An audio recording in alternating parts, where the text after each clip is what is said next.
Hey, future Broncos. On behalf of Project Caminos, welcome back to another episode of Bronco Scoop. My name is Deicy.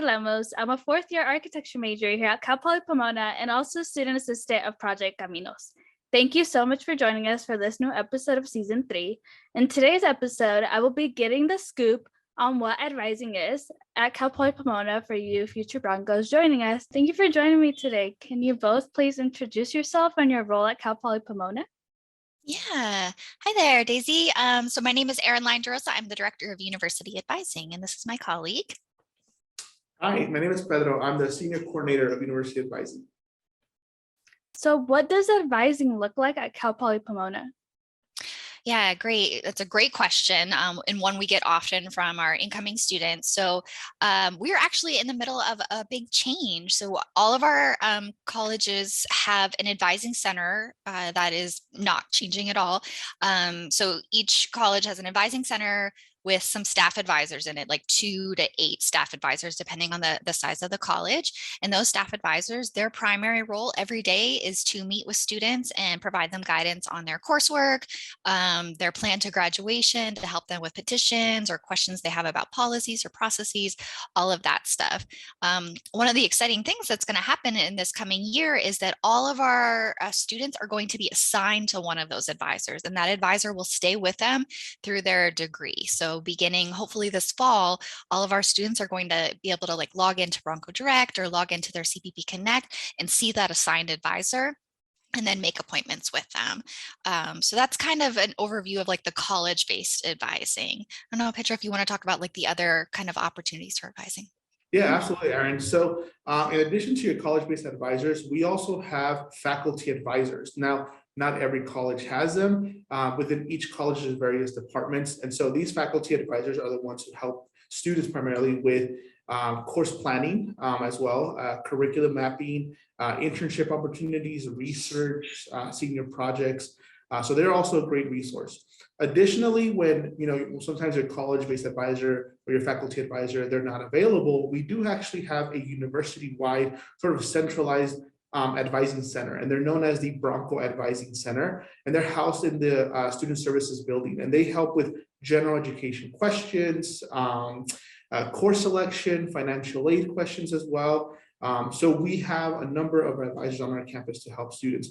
Also, some students are part of specific programs, right? Like student support and equity programs, athletics, the International Center, for example. And those programs and offices also have specific advisors that can help students with those more specific questions that they have about their program. Yeah, that's a great point to make. I have my academic advisor and I do go to them, but I always go to my EOP advisor because I met them before. And so I'm really close to her. So anytime I'm freaking out or anything, she's my go-to person to email. So there are a lot of different advisors that you meet during your time as a student. Yeah, thank you for bringing that up. Actually, that's a great point. We have these supplemental advising programs across campus like EOP. Student athletes will have an additional athletics advisor. Our international students will have an advisor. They don't necessarily replace that college advisor, but they're there to kind of support with those extra maybe questions or whatever. So I love that. That's so fantastic. Yeah. So what resources can advisors provide or use with students?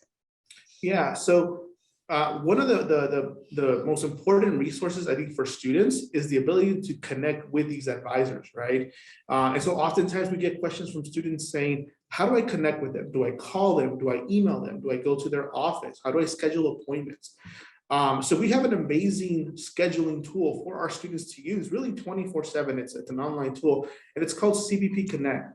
And it literally does that. It connects students to all these advising resources. Students are able to log in and schedule various appointments with their, not just advising centers, but other support programs on campus, including financial aid, the Career Center, for example, or if they're seeking tutoring, for any one of our tutoring programs on our campus. So it's important that students definitely take advantage of this tool. But more than that, like Erin was mentioning about course planning, right? That's equally important. And so CP Connect also has a planner, which is really a course planning tool that also students can access 24/7. And it has an embedded academic roadmap. So it acts as a foundation for students to use. So what courses should you take, in what order and when. So those are just some of the resources that we want students to take advantage of. Additionally, we have an online website called My CPP. And that's where students can access other academic planning tools. One of them, which is perhaps one of the most important one, is what's called your degree progress report, or DPR for short. And that illustrates all of your degree requirements. It's constantly being updated as you enroll in classes, as you satisfy them. And it's a great visual for you as a student to see what classes you still need to take. Yeah, can I say I love the degree progress report, because I'm at my 4th year now, so I'm like slowly building up, like I'm covering all the GEs, so everything's all green and checked off. So I'm like slowly getting there. So it's been great over the years to just like see the progress like in a very visual way. Yeah, that's such a good point. It is very satisfying. Like if you're a crosser offer, like you like to have your check boxes on your list, the degree progress report is a really good tool for that. But we really do tell students, like, there isn't one kind of magic tool. Certainly your degree progress report is the kind of university's contract with you. It is the official document that says, what you've completed and not. But we also have our curriculum sheets, which students can access via the catalog. And then, your GE course list those are all things that we'll introduce to students at orientation. But it's kind of this combination of these tools together that will prepare them for their advising sessions, and that when they meet with their advisors, they'll go over. And if it feels like overwhelming to like kind of remember where all of those are, the Office of Student Success has our Student Success Central website, which is our kind of one-stop location for all of the advising resources that students will need. So it has links to curriculum sheets. It has links to their student centers so they can access their degree progress report. It has links to CPP Connect and the planner. So all of that is in one location. So bookmark that when you get a chance. So when do prospective students find out who their advisors are? It's a great question. It's one that we have been getting questions about via email a lot, huh, Pedro? So students will meet their advisors at orientation. That is really our first opportunity for students to meet their kind of cohort of peers and then meet with their advisors, and that's group advising. But then, like we mentioned, we are moving to this caseload model. So hopefully by June 1st, students will be able to see who their advisor is that is assigned to them, and who the person is that they'll be able to meet with maybe like in the fall term. But we do encourage students to kind of hang on, wait till orientation, and then after that you can schedule a meeting with your advisor. Yeah, that's my follow-up question. So in our current workshop, students have been asking if they can meet with their advisor now. So besides listening to our podcast, how can students begin to prepare for their transition to Cal Poly Pomona? Yeah, that's a great question. So a couple of things. You can start pulling out those tools that we just talked about. So you can look at your curriculum sheet. The wonderful thing about orientation is they kind of provide little bits of information to students along the way. So they'll send students an online orientation link that is going to have information about their curriculum sheets, information about GE, all of the things that you'll need to prepare. So do all of those steps. I know it feels a little bit long or a little bit tedious, but that is kind of the first step to have, to feel really prepared. And then when you get to orientation, you're going to be able to ask super informed questions because you've already kind of done that legwork at the beginning. Yeah, I would also say if you are a transfer student or your first time freshman student who is bringing in either transfer coursework or advanced placement test credit, continue to monitor your student center. On there is a tool called your transfer credit report, and that kind of illustrates your external credit and kind of how it articulates the Cal Poly Pomona credit.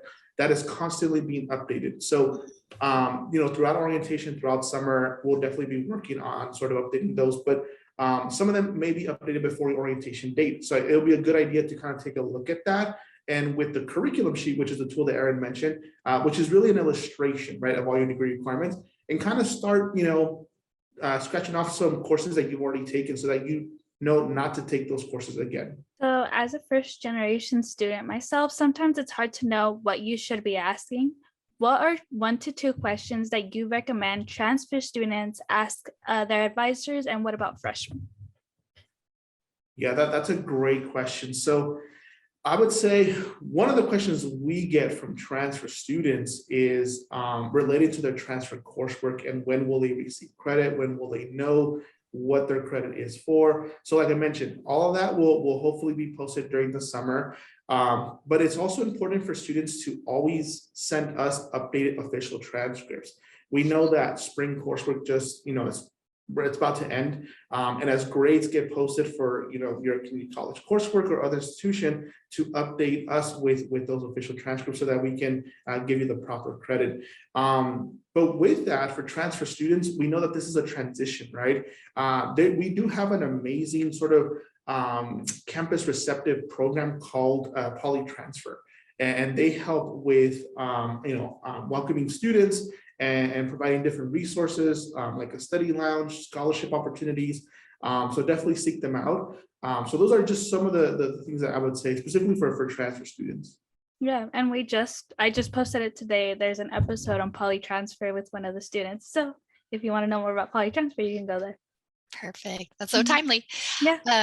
Daisy, in addition to that, I think it is most effective for students when they go to meet their advisor to already have a plan kind of set up. So using those tools that we talked about. So take a look at your transfer credit report, take a look at your degree progress report, take a look at that curriculum sheet, that list of courses that you need to take, and then come up with kind of an initial plan. And then that conversation or that question for your advisor is, this is my plan.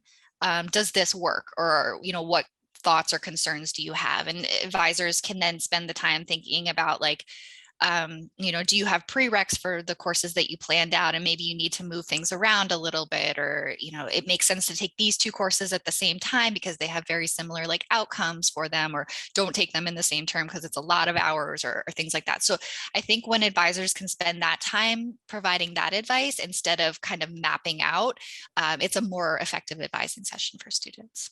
Yeah. So we recently interviewed Billy Chat. What other advising resources are available 24/7 for students? Yeah, so we mentioned a few, right? We have CP Connect, which allows us to schedule appointments. We mentioned CP Connect's Planner, which is the course planning tool. Well, both of them actually have a mobile application as well, which allows you to do pretty much that sort of on the go. So you don't necessarily have to be physically on a desktop. You can download the app. The app is technically titled Navigate Student. And again, the best part about it is that you can be literally walking on campus. And if you remember to schedule an appointment with an advisor or other support program on campus, you can literally do that as you're walking. So that's definitely one of them.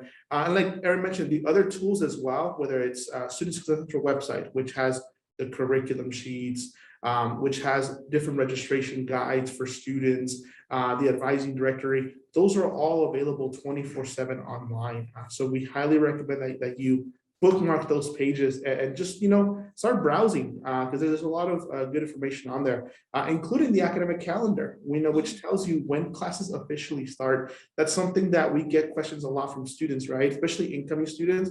When does the fall term officially start? And, because it varies for students, right? Depending on the classes that they're enrolled in. And so, and then as they go through the semester, they have questions of when are finals week, right? When does the semester officially end? So all that information will be on the academic calendar.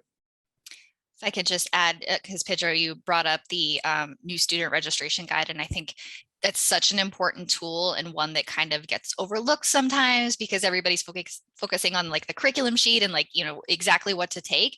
And we forget to kind of prepare students for what does that step-by-step process look like for actually registering for your classes. So having that guide, and it really is step-by-step, we have gifts like along the way that kind of, show students like move your mouse here and then click on this. And there are kind of like 3 steps that you need to click. You'd have to click and then click again and then say finalize, and then you're registered for a class. And so we find students use it definitely in that first term when they're registering for their first term, but then also when they're going into spring term as well, because, so much has happened since that first time you registered that you might forget some of the steps along the way. And so I definitely recommend bookmarking. Whenever I meet with a student and I'm walking them through the process, I open that up because it's a good resource for me too. What is something transfer students often want to know about their classes, and what is the answer? And what is something freshman students often want to know, and what's the answer to that as well? Yeah, so anyway, we talked a little bit about this, right? Transfer coursework and sort of where can they view that information. So the first thing is knowing the tool itself, which is again, the Transfer Credit Report or TCR. And students can access that 24/7 on their Bronco Direct Student Center. So it's also accessible through that platform. And on there, again, it will illustrate all the external credit and sort of what it articulates here to Cal Poly Pomona. Now, every once in a while, we get questions like, I don't see my specific transfer coursework, or I thought I was getting this credit for this class, right? Just know that we use articulation tools like assist.org and the transfer evaluation system to determine what is the credit that you're receiving for those external either transfer coursework or advanced placement tests. If there is something that you notice, a discrepancy here, definitely let your advisor know, because sometimes we can either update that information, or that can lead to what's called a course substitution petition, where you can get different credit by going through a petition process. Thinking about freshman students, so we get a lot of, is somebody going to tell me what classes to take? And while you will meet with your advisor at orientation, and they will provide lots of guidance, that is a group setting. So orientation is always group advising. And then after that, you can have one-on-one advising.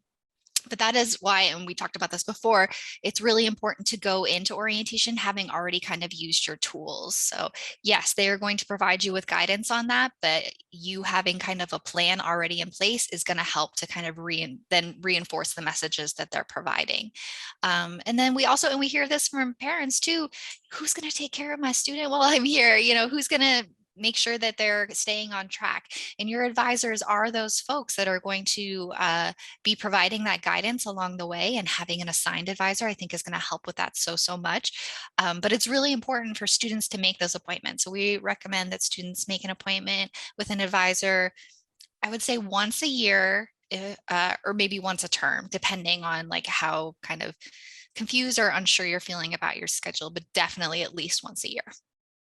Yeah, I went into my orientation, like I opened the curriculum sheet, and I study architecture, and our curriculum sheet's very big. And I was like, this is so many classes. I can't even read it. Like, I was like, I don't understand any of this. And I went in there and I had no idea like what I needed to register for. So I was like, oh my God. And somehow they helped me register for the classes I needed while I was there. But then I remember that second semester, it was like spring was coming up. And I was like, I have to meet with my advisor or do something, because there's no way I could register for classes, like figure it out on my own. So yeah, I found the online tools like on the spring, and I was like, okay, this is how you register. But yeah, I went into orientation not knowing anything, and it was I should have looked at the curriculum sheets and the roadmaps and all the online tools first. And it's tricky. You're so right, Daisy. And especially because there are multiple ones. So it's okay if it feels confusing. That is what we're here for. We will certainly help you out with that. But just, making that attempt. And I don't know, Daisy, when you went through your orientation experience, but just this past year, right, Pedro, we implemented the planners. So planner it will really help with that, right? So we input all of your courses and the recommended order that you should take them in.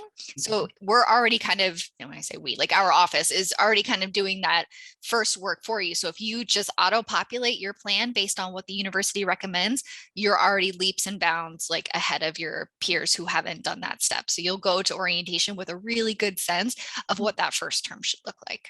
Well, yeah, I came in 2018, so just very long ago. Yeah, I missed it. Our program didn't even exist in 2018. Project Caminos, they were invented in 2019, and I was like, where were you when I was coming in? And where was the podcast when I needed the answer?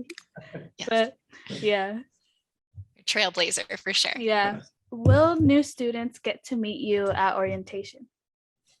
We'll certainly be around, but I think students will first meet their advisors in their advising centers. They can always stop by and say hello. We're located in the student services building, but it's definitely important that they meet with their advisors. Yeah. But yes, we are in the spaceship-looking building on campus. It's the Student Services building, building 121. Some students say it looks like a mushroom. I think it looks like a spaceship. Either way, we are on the first floor, the blue counter. And yes, you can always find us there, and we are happy to help. So what should students bring to their advising sessions, like unofficial transcripts or AP scores, anything like that you recommend? So I would say in general, like a lot of the tools are virtual now. So, I mean, your planner will be a virtual planner. If you want, we will provide you at orientation this year with a printed copy of your curriculum sheet. And we see lots of students carry that around. They'll put it in like a plastic sleeve and they'll take it with them their whole like career, and they get like ketchup stains and footprints and crumpled up or whatever, but that's like that tangible document if you like to have like a tangible thing. So I would say that curriculum sheet, update your planner ahead of your session with your advisor, which we're going to do a series of workshops this summer to prepare students for that. So just watch for those. Yeah, I think between those two things, and then make sure that you look at your degree progress report, which again is an online tool. So you don't need to bring it with you. It'll be there, but knowing it ahead of time will help a ton. Yeah, and where can students find those workshops if they're interested in joining them this summer? Yeah, so that information will be posted on the Student Success Central website as well as the CEP Connect website. So they can Google both of them, but for CEP Connect, it's www.cep.edu/CEP Connect. And for the Student Success Central website, it is www.cep.edu/student success. So we'll be updating both websites in May with all this information, all the dates, the times, and the registration links. Yeah, so more information to come. Yeah, and our partners in new student programs who are putting together orientation, they will help us send communication about that as well. Great. Okay, so lastly, is there any tips you'd like to give students so they reach their graduation goals? So we have this campaign called Get in Gear, Take 30 a Year. And that is kind of, it's just like I'm terrible at math, but I can do this. So if students take 30 units a year, and the most, not all, but most degrees are 120 units. If you take 30 units a year, you will graduate in 4 years. So kind of just remembering that and building that into your plan as you go along. So that could be 15 units in the fall and 15 units in the spring, or it could be like 12 in the fall, 12 in the spring, and 6 in the summer. There are lots of ways to get to that 30 a year. We're not ever saying that students need to take 15 because we know that doesn't work for everybody. But that is a really good kind of goal to kind of keep an eye on if you're interested in graduating in 4 years, and then meeting with that advisor every year and using your tools regularly. Take advantage of all the resources on campus. Make sure that you look at your degree progress report at least twice a semester, right before registration and post-registration. Make sure that those classes are falling in. Like Erin mentioned, meet with your advisor, your college-based advisor, at least once a semester. Thank you so much for joining us for today's episode. I hope you enjoy learning about advising at Cal Poly. Future Broncos, we encourage you to follow at CPP BAC on social media. They are your go-to folks when you don't know where to start. In an upcoming episode, we will be spotlighting them and showing you where that blue desk is and in the student service building, so that when you're a student at Cal Poly, you know just where the BSC is. Join us every week for a new episode of Bronco Scoop. Subscribe to our channel, CPP Access and Transition, or follow us on Spotify, Bronco Scoop, to never miss a scoop. Make sure to check out our Instagram, Facebook, and Twitter at CPP Caminos to keep yourself updated.